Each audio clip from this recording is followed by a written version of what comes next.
Samsung Galaxy S26, револуција кај камерите.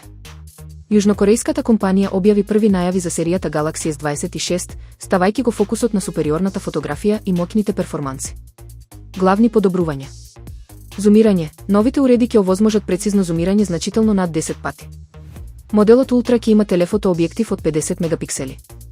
Ноќно снимање. Подобрени се капацитетите за видео во услови на слабо осветлување, благодарение на главната камера од 200 мегапиксели кај најсилниот модел. Процесор. Телефоните ќе бидат придвижувани од најновите чипови Snapdragon или Exynos, зависно од пазарот. Лансирање и достапност. Официјалното представување се очекува на 25 февруари. Продажбата на моделите Galaxy S26 Plus и Ultra е планирана за месец март. Заклучок. Со овие иновации кај сензорите и оптиката, Samsung повторно ги поставува стандардите за мобилна фотографија во 2026 година. Човечки минимозок го успешно интегриран во стаорец. Научниците постигнаа голем успех со вградување на човечко нервно ткиво во мозок на новороден стаорец.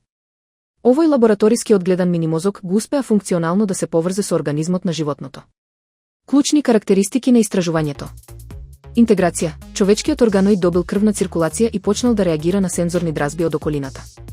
Развој. Ткивото во живиот мозок созрева многу побрзо и поквалитетно отколку во вештачки лабораториски услови. Цел. Ова не создава човечки ум кај животното, туку служи како напреден модел за проучување на мозочни болести и тестирање нови лекови. Етика и иднина.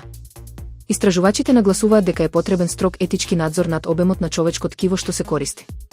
Овој метод нуди огромна надеж за подобро разбирање на невролошките и психијатриските заболувања кај луѓето во иднина. Заклучок. Спојувањето на човечките клетки со жив нервен систем овозможува проучување на биологијата во реални услови, што представува револуционерен чекор во медицината.